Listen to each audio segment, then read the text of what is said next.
নমস্কার, আমি সোনি রায়।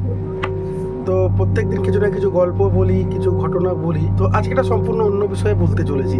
আমরা প্রায় তো কথাবার্তায় ভূত তুত বলি। তো ভূত নয় বুঝলাম, কিন্তু তুতটা কি জিনিস বাবা? হ্যাঁ, কিন্তু তুতটা ব্যবহার হয়। তো এরিন ভূতের একটা মিনি ভার্সন। না, আমি কোনো বামুন ভূত বা ছোট সাইজের ভূতের কথা বলছি না। এবং ছোট ভূত বলেও এদেরকে মজার ছলে নেবেন না। অনেক ক্ষেত্রে এরা বড় ভূতের থেকেও অনেক বেশি প্রবলেম ক্রিয়েট করতে পারে। তো অপরিণত বয়সে কোনো দুর্ঘটনার ফলে, কোনো তন্ত্রক্রিয়ার ফলে অনেক বাচ্চাই মারা যায়। ডাইনি বিদ্যার প্রয়োগে অনেককে মেরে ফেলা হয় ভারতবর্ষের বিভিন্ন পার্টে। আমি ধরে নিলাম দুর্ঘটনার ফলে বা অন্য কোনো কারণের ফলে যে বাচ্চাগুলো মারা যায়, তাদের আত্মাগুলোই মুক্তির আগের স্টেজ অবধি এখানে আমি তুত বলে বোঝাবার চেষ্টা করি। ঠিক আছে?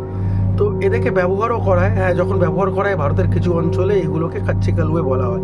1.5 ফুটিয়ার সাথে গোলাবেন না, সেটা একটা বামুন ভূতের ব্যাপার, সেটা আমি পরে বলবো।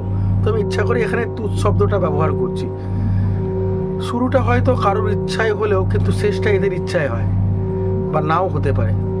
এই বাচ্চা ভূত বা তুত ব্যাপারটা এতটা ভয়ঙ্কর, কেউ যদি এদেরকে প্রয়োগের আনে তো শুরুটা তারা করলে শেষটা কিন্তু তাদের হাতে নাও থাকতে পারে, বা এটা কন্টিনিউয়াস একটা প্রসেস বা এন্ডলেস প্রসেসের মতো চলতে পারে। তো যে কোনো বড় জিনিস বা ছোট জিনিস থেকেও এটা শুরু করা যায়।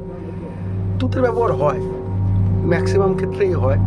আবার কিছু ক্ষেত্রে আগে থেকেই তারা থাকে। আমরা যদি ইতিহাস ঘাঁটি দেখা যায় কোনো বাচ্চা মারা গেছে জলে ডুবে, গাছ দিয়ে পড়ে, চাঁদ দিয়ে পড়ে, কিছু ভুল জিনিস মুখে নিয়ে, সেক্ষেত্রেও হয় এবং নিজে থেকে সেই অ্যাক্টিভিটি করে। হ্যাঁ, ক্ষতিকারক দিকটা হচ্ছে যখন কেউ তা থেকে ব্যবহার করে, কোনো অসৎতান্ত্রিক অপদেবতার প্রভাব বা ডাইনি বিদ্যার সাথে যুক্ত লোকেরা, মহিলারা তাকে যখন ব্যবহার করে, তখন সেটা অনেক বেশি ডেঞ্জারাস হয়। আর বাকি ক্ষেত্রে ভেবেরিন ওই স্থানে সে মারা গেছে, সে সেখানেই থেকে গেছে তার মুক্তির আগের স্টেজ অবধি। তো কিছু কিছু ঘটনা আমি যদি বলা শুরু করি, দেখবেন কিছু কিছু লক্ষণ দেখা যায়। ঠিক আছে? তো জিনিস রাখলাম, খুঁজে পাচ্ছি না, চাতকা চেঁচামেচি করলাম, কিছুক্ষণ বাদে আবার ওখানে দেখলাম, কী করে এলো জানি না। আবার রেখেছে মনে হচ্ছে ঘড়ি বা চিরুনি, এখানে রাখলাম, পাওয়া যাচ্ছে ওখানে।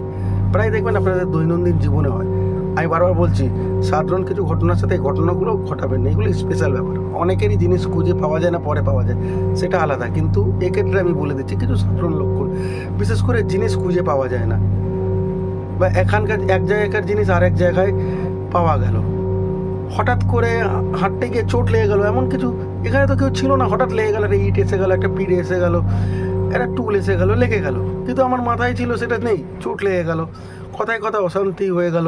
প্রায় রান্নাঘরে জিনিসপত্র পড়ে যায়, পড়া, এসব প্রাথমিক লক্ষণ পাওয়া যায়। বিশেষ করে জিনিস হারানো, ধূপধাপ জিনিসপত্র পড়ে যাওয়া বা আনমনে চোট লাগার ব্যাপারগুলোতে এদের উপস্থিতি পাওয়া যায়।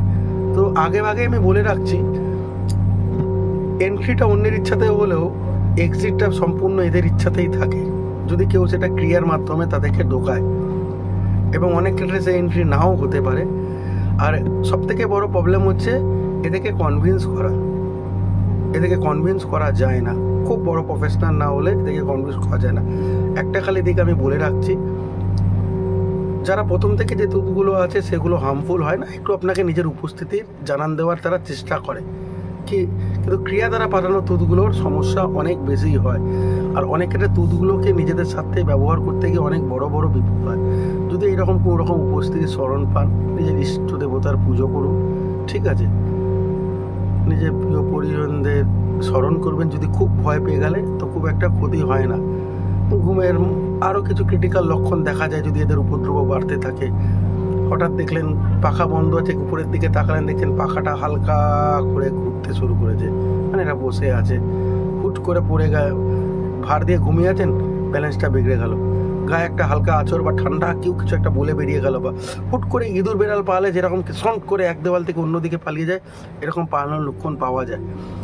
তো ক্রিয়া দ্বারা পাঠানো এই তুতগুলোর কী ব্যবস্থা সেটা আমি একদিন বলে দেবো, কেন তার জন্য তো বিশেষজ্ঞ একমাত্র তন্ত্র সাধনার লোকেরাই করতে পারে। যারা নর্মাল প্যারানর্মাল এক্সপার্টটাকে তারা যোগাযোগ স্থাপন করতে পারবে, কিন্তু সুরাহা দিতে পারবে না। হয়তো প্রবলেমটার কীভাবে হয়েছে উৎপত্তি সেই অ্যান্সার দেবে, কিন্তু এটার জন্য কোনো বড় তান্ত্রিকেরই দরকার পড়বে। আর যারা প্রথম থেকেই ওখানে আছে তারা খুব একটা ক্ষতি করে না।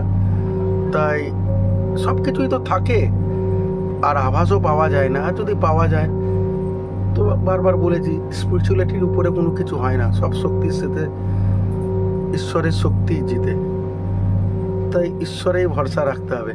ওম কৃষ্ণায় বাসুদেবায় হরে পরমাত্মে প্রণত ক্লেশনাশায় গোবিন্দায় নমো নমঃ। নমস্কার, ভালো থাকবেন। আমি শনি রায়। ভালো লাগলে সাবস্ক্রাইব করবেন।